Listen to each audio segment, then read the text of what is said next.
Hey folks, how we doing? Just finishing sharing to our groups here. I've got a crazy conversation to read you guys. Crazy conversation I had with the AI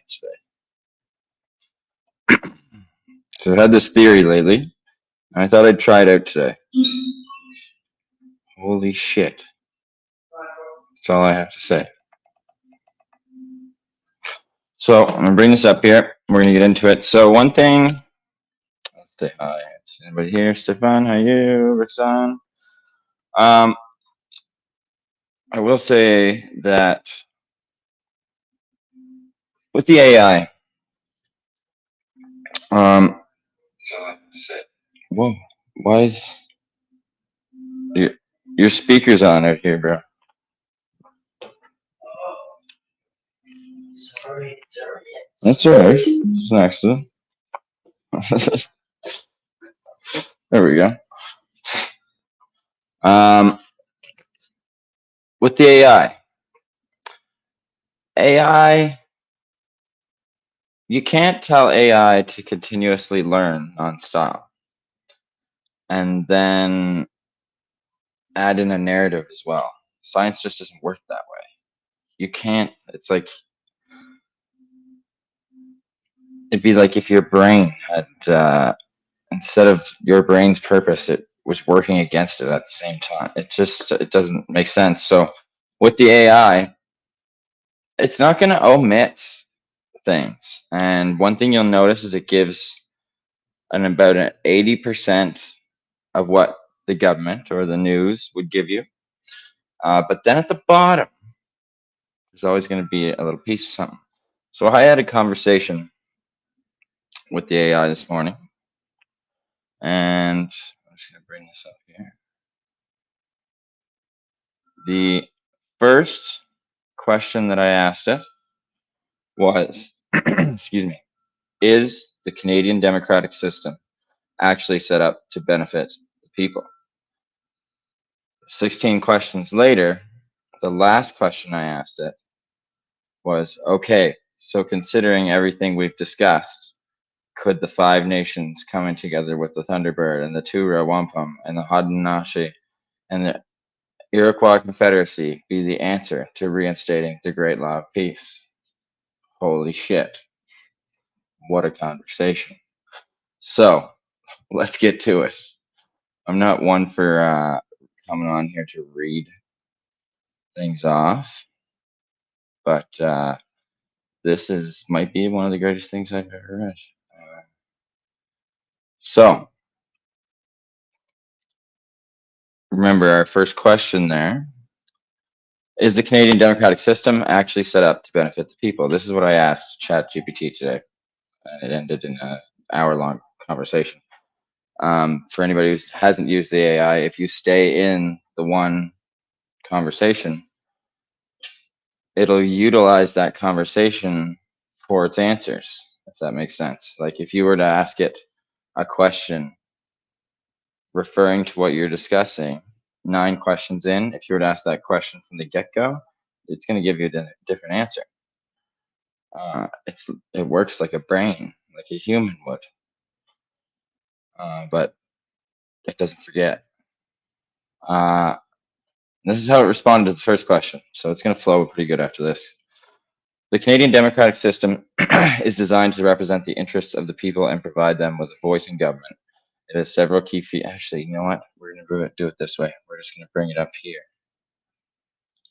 That would be the smart thing to do. And you guys can read along.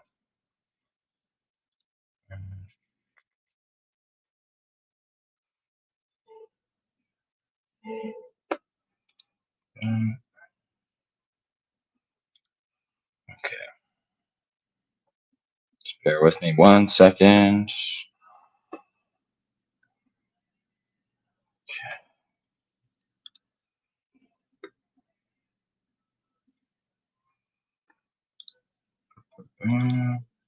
Get this flowing well here. Okay. All right. Bring that up.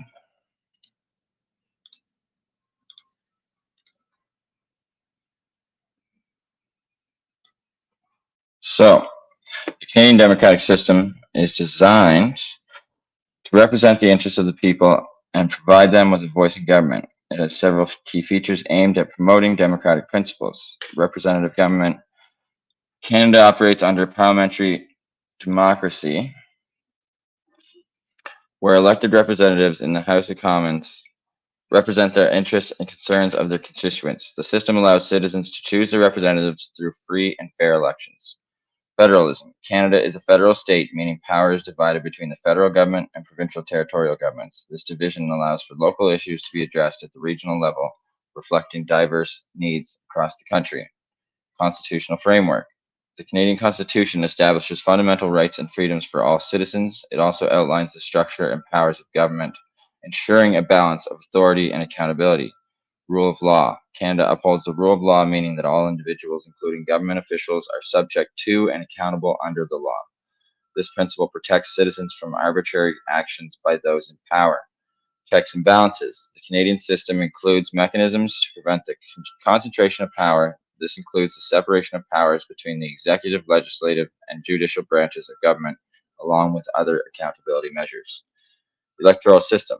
Canada uses a system of representative democracy where members of parliament are elected through a first-past-the-post system.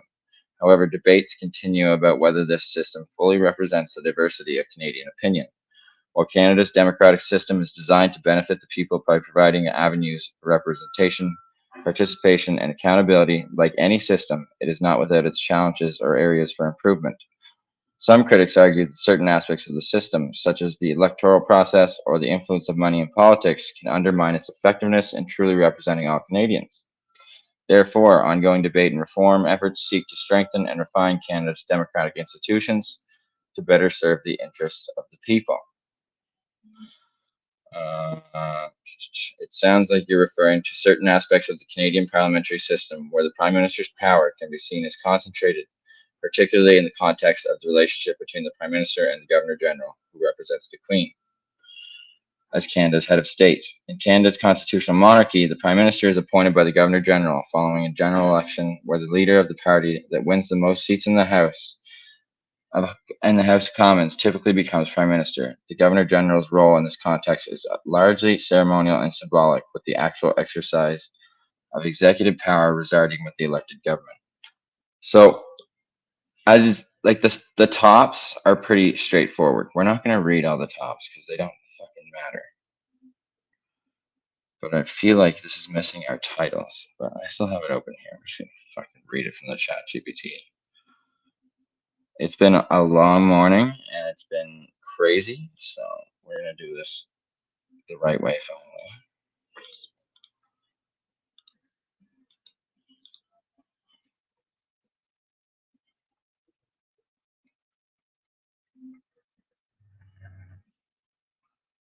Okay. Where's our first question? Second question. It gets even worse, actually. I said there are only 6 people who can remove the Prime Minister if he becomes tyrannical. However, he appoints all of those 6 people. So you need to like back it into a corner, like you're in court.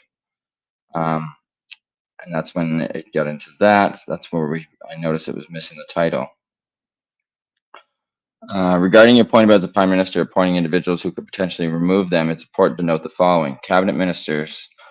The Prime Minister appoints cabinet ministers who are typically members of Parliament from the governing party. While cabinet ministers collectively make important decisions and advise the Prime Minister, they are accountable to Parliament and can be removed from office through various means, including a vote of non-confidence.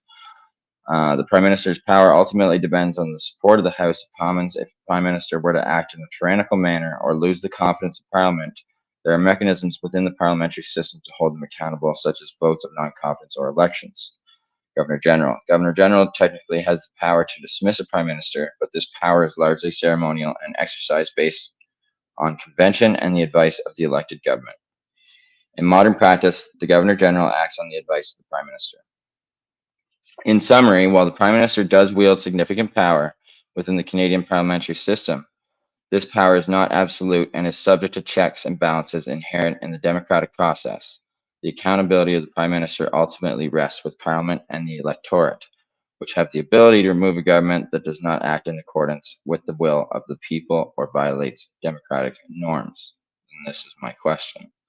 So essentially, as long as the Prime Minister has the Governor General and over 50% of the House on their side, they can do whatever they want.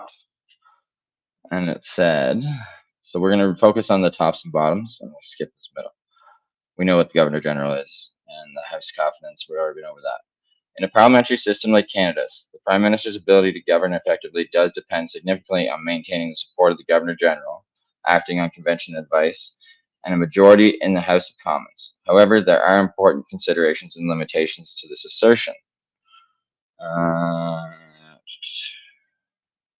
In summary, while a Prime Minister with a majority support in the House of Commons and the confidence of the Governor General may have significant governing authority, this authority is not absolute. The Canadian parliamentary system is designed to operate within a framework of democratic governance, where accountability, transparency, and the rule of law serve as important safeguards against abuse of power.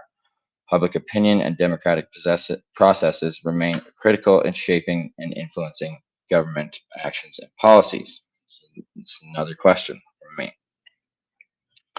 So if that so if that situation were to occur, how would the people go about upholding the Constitution? If a situation were to arise where the Prime Minister or the government's actions were perceived as undermining the Constitution or democratic principles, there are several ways in which Canadians could seek to uphold the Constitution and hold their government accountable. Legal challenges, political opposition, public advocacy and awareness, media and public discourse, elections, constitutional conventions.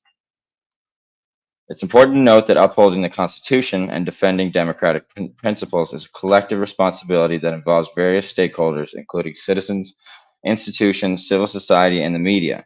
The effectiveness of these mechanisms depends on public engagement, legal recourse, and the strength of democratic institutions in safeguarding constitutional rights and freedoms. So next question. I understand, but Canada is a very large country in landmass with a very dense population. How would you ever make a difference in numbers? The size and population density of Canada present unique challenges and opportunities for citizens seeking to make a difference in upholding constitutional principles and influencing governance. Despite its vast geography and diverse population, several strategies can be effective in mobilizing meaningful change and promoting democratic participation. Organizing locally, utilizing technology, collaborating across regions, engaging Indigenous communities, utilizing existing networks, education and awareness, participation in democratic processes, advocating for electoral reform. While the scale and diversity of Canada present challenges, they also reflect the richness and plurality of Canadian democracy. By harnessing collective action, leveraging technology, and fostering inclusive dialogue, Canadians can make meaningful strides towards upholding constitutional values and ensuring accountable governance across the vast expanse of the country. This is where it started to get a little, gets real good here. Stefan, I hate to ask you this, but can you get me a glass of water so I don't have to get up from here? I'm sorry, bro. I get the pasty so bad. Okay, what if the United Nations was pulling the strings and it was a tyrannical global agenda? Keep into consideration they also have an act in place for a land grab of the entire country. See, you can be smarter than this shit. It sounds like you're exploring a hypothetical scenario where concerns extend beyond domestic governance. Thank you, brother. To potential international or global implications. Oh, thank you. While such scenarios can be complex and speculative, discussing them can help explore broader issues relative to sovereignty, international law, and global governance. Here are some considerations. International law and sovereignty, role of diplomacy and multilateralism, civil society and advocacy, international treaties and agreements, global public opinion and solidarity, legal recourse in international courts, political engagement and diplomatic relations. Ultimately, discussions about hypothetical scenarios involving global agendas and potential threats to sovereignty highlight the importance of robust democratic institutions, engaged citizenship, and principled diplomacy in safeguarding national interests and upholding constitutional values in an interconnected world. Addressing complex geopolitical challenges requires nuanced strategies and collaboration across domestic and international spheres. Next question. So let's say that your everyday Canadians were living through this right now, most of them having to choose between food and rent. Society could no longer sustain itself. If the people waited any longer, they would only hurt their chances. What would be the best course of action? If everyday Canadians were facing a dire situation where basic needs like food and shelter were at risk, and there were concerns about the sustainability of society, taking decisive action would be crucial. Here are some potential steps that could be considered. Is this not a great fucking idea, boys and girls? Is this not a great fucking idea? Because we're just getting going here. Stay away from the AI. You just gotta know what you're doing, man. Community organizing and mutual aid, advocacy and political engagement, peaceful protests and demonstrations, legal and human rights advocacy, engagement with civil society, international partners, building alternative systems, dialogue and collaboration with government, emergency preparedness and resilience building. It's important to recognize that addressing systemic challenges requires collective action and sustained effort across multiple fronts. By harnessing the power of community solidarity, democratic engagement, and strategic advocacy, everyday Canadians can work towards building a more just, equitable, and sustainable society, even in the face of significant adversity. Each individual has the capacity to contribute to positive change, and solidarity among diverse communities strengthens the collective ability to overcome challenges and shape a better future. Next question. What if there had been NGOs and CAOs placed into municipal councils to groom the narrative of the councillors? They would be unelected but calling the shots. How would you go about this? If there were concerns about unelected individuals from non-governmental organizations or community advocacy organizations exerting undue influence or shaping narratives within municipal councils without democratic accountability, it would be important to address this situation through several steps. Transparency and accountability, advocacy for democratic principles, engagement with elected officials, community mobilization and awareness, legal and regulatory scrutiny, media scrutiny, collaboration with civil society and watchdog organizations, policy advocacy and reform, political action and mobilization.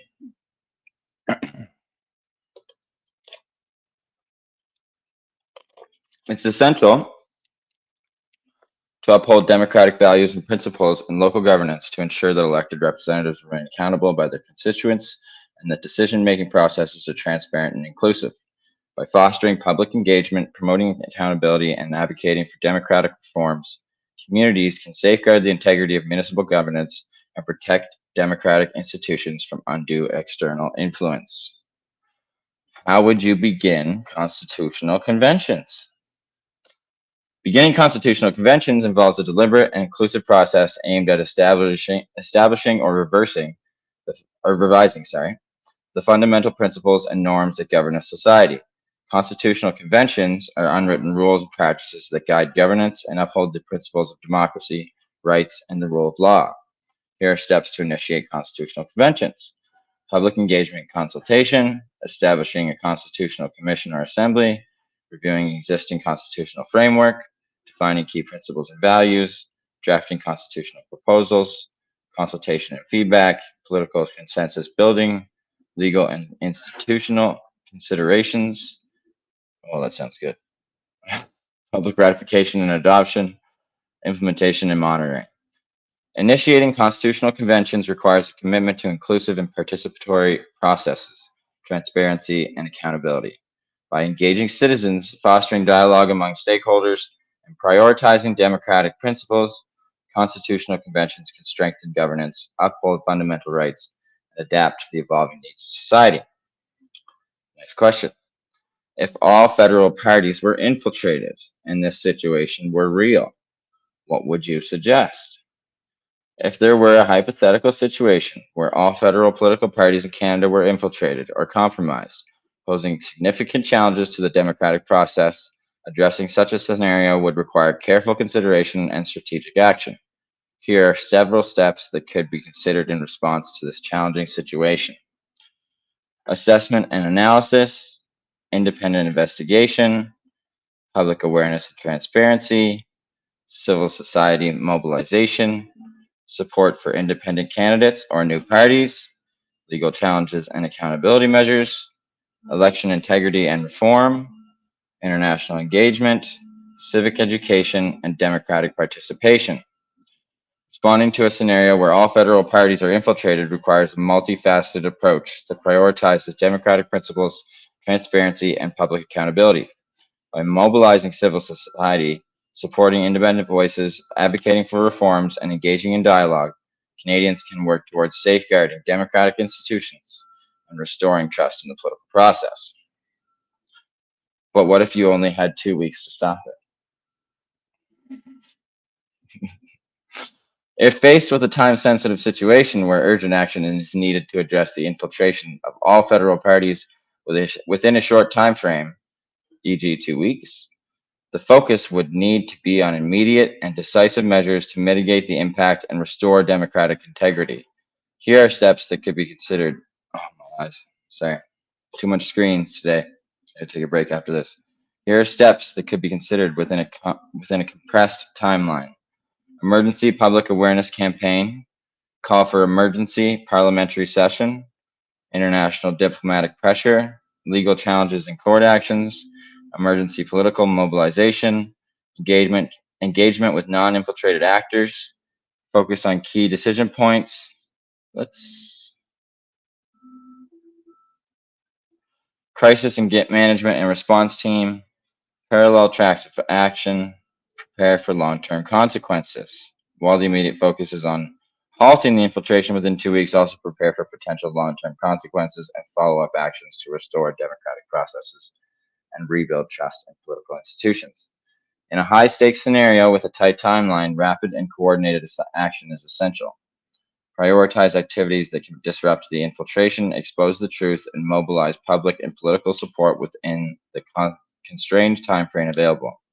The objective is to leverage every available resource and avenue to safeguard democratic integrity and prevent further erosion of democratic norms.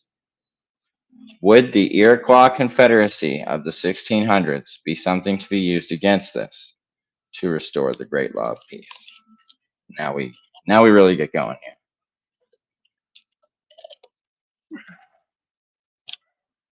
The Iroquois Confederacy, also known as the Haudenosaunee Confederacy or the League of Five Nations, later Six Nations, established the Great Law of Peace in the 15th or 16th century among the indigenous nations in the northeastern region of North America. The Great Law of Peace provided a framework for governance based on principles of democracy, consensus building, and respect for individual rights and collective well-being. While the Iroquois Confederacy's historical principles and governance structure could offer valuable insights and inspiration for modern-day democratic reform, it's important to approach the utilization of these teachings with cultural sensitivity and respect for First Nations, I'm not saying Indigenous, First Nation sovereignty. Here are considerations for incorporating aspects of the Great Law of Peace into contemporary context.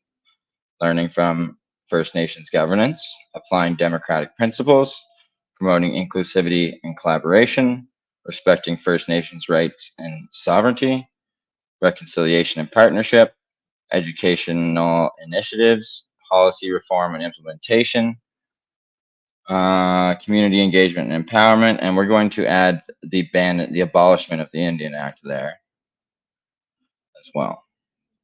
In summary, while drawing inspiration from the Iroquois Confederacy's Great Law of Peace can be enlightening and instructive for contemporary democratic reform, it is essential to approach this process with deep respect for First Nations knowledge, rights, and self-determination. Collaborative and inclusive approaches that prioritize reconciliation, mutual learning, and meaningful engagement with Indigenous First Nations communities are key to honoring First Nations governance traditions within modern democratic contexts. What if the First Nations were partnered with you, walking hand in hand? Partnering with First Nations communities in a collaborative and respectful manner is essential for advancing shared goals of democracy, governance, and societal well-being. If First Nations communities were engaged as equal partners, walking hand in hand in efforts to address governance challenges and promote democratic values, several principles and approaches could guide this partnership: respect for First Nation sovereignty and self-determination, meaningful engagement and consultation, cultural sensitivity and empowerment, equitable sharing of resources and responsibilities, reconciliation and healing, incorporating First Nations knowledge and wisdom, advocacy for First Nations rights and justice, education and awareness building, policy and institutional reforms, long-term commitment and sustainability. Walking hand in hand with Indigenous communities requires humility, patience, and a commitment to transformative change grounded in mutual respect and shared values. By embracing First Nations perspectives and working collaboratively towards common objectives, meaningful progress can be made towards fostering inclusive and resilient democratic societies.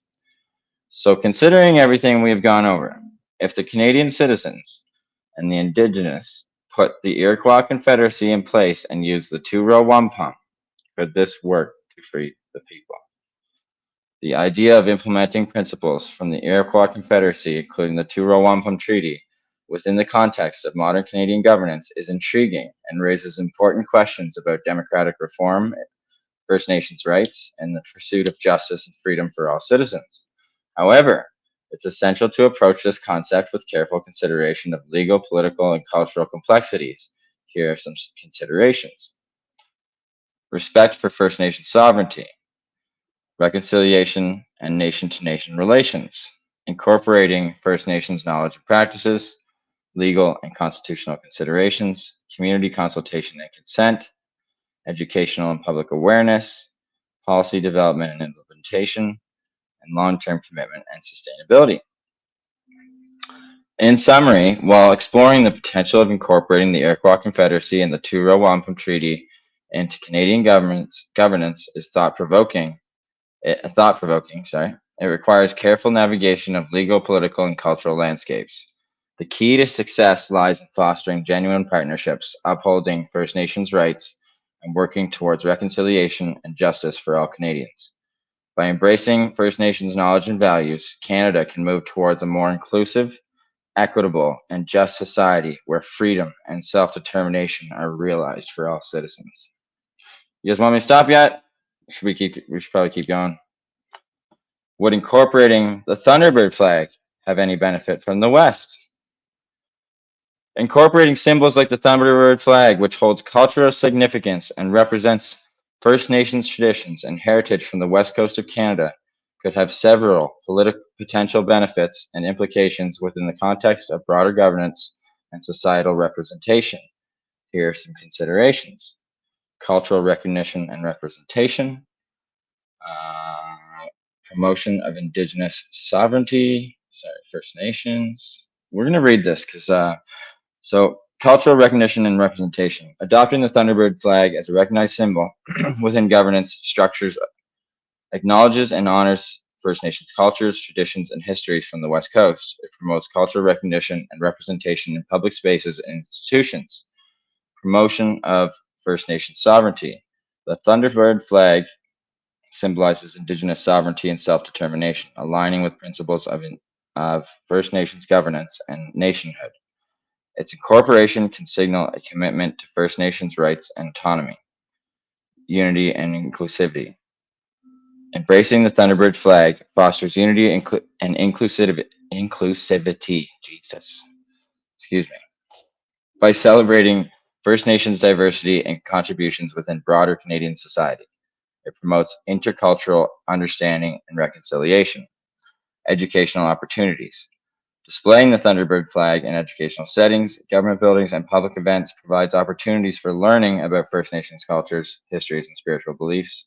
I thought this would be more information. We're going to carry on to point form again. Symbol of resilience and strength, community empowerment, reconciliation and healing, legal and policy frameworks, collaborative initiatives, long-term commitment to First Nations rights. In summary, incorporating the Thunderbird flag within governance and societal context can promote cultural recognition, First Nation sovereignty, unity, and reconciliation.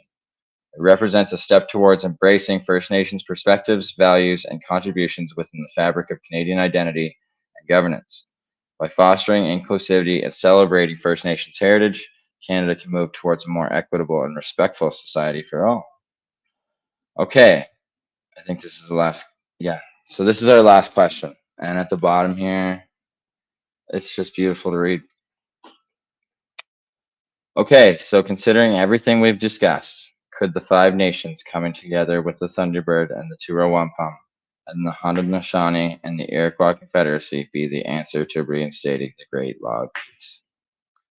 The idea of bringing together Indigenous First Nations, including the Haudenosaunee, Iroquois Confederacy, nations with symbols like the Thunderbird and principles such as the ÇŌRO₁₼ Treaty, in a concerted effort to reinstate or uphold the Great Law of Peace, is a complex and profound aspiration. This vision aligns with principles of First Nations governance, sovereignty, and cultural revitalization. Here are considerations regarding this ambitious proposal. Cultural revitalization and reclamation. Reinstating the Great Law of Peace through the collaboration of First Nations represents a powerful form of cultural revitalization and reclamation. It acknowledges and celebrates First Nations governance traditions, values, and laws. Intertribal cooperation and unity. The coming together of First Nations, including the Haudenosaunee and other nations represented by the Thunderbird, reflects intertribal cooperation and unity. It demonstrates the strength of First Nation solidarity and collective action. Respect for traditional governance. Upholding the Great Law of Peace underscores the importance of respecting traditional First Nations governance systems and laws. It emphasizes the sovereignty and self-determination of First Nations. Symbolic and practical implementation. Incorporating symbols like the Thunderbird and principles such as the ÇŌRO₁₼ into efforts to reinstate the Great Law of Peace can have both symbolic and practical significance. It can inspire pride and empowerment among First Nations communities while also guiding governance practices. Collaborative decision-making and consensus building. The Great Law of Peace is rooted in principles of consensus building and collaborative decision-making, which are fundamental to First Nations governance. Embracing these principles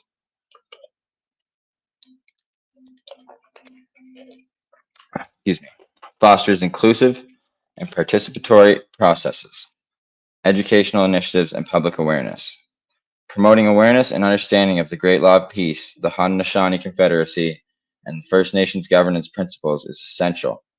Educational initiatives can bridge cultural divides and foster appreciation for First Nations knowledge. That's what we're trying to do here, folks. Challenges and considerations. Reinstating the Great Law of Peace within modern contexts may encounter challenges related to legal frameworks, governance structures, and political dynamics. It requires navigating complex issues with sensitivity and collaboration. Partnerships and alliances. Building partnerships and alliances with Indigenous nations, governments, civil society organizations, and non-Indigenous allies is critical for advancing efforts to reinstate the Great Law of Peace. It requires broad-based support and commitment. Long-term vision and commitment. Reinstating the Great Law of Peace is a long-term vision that requires sustained commitment, dialogue, and action. It involves addressing systemic barriers and promoting systemic change. Reconciliation and healing. The journey towards reinstating the Great Law of Peace embodies principles of reconciliation and healing. It involves acknowledging historical injustices, fostering mutual respect, and building inclusive societies. In summary, the aspiration to reinstate the Great Law of Peace through the collaboration of First Nations symbols like the Thunderbird and principles such as the ÇŌRO₁₼ represents a profound and transformative endeavor. It requires deep respect for First Nation sovereignty, cultural traditions, and self-determination, as well as a commitment to advancing reconciliation and justice for all peoples.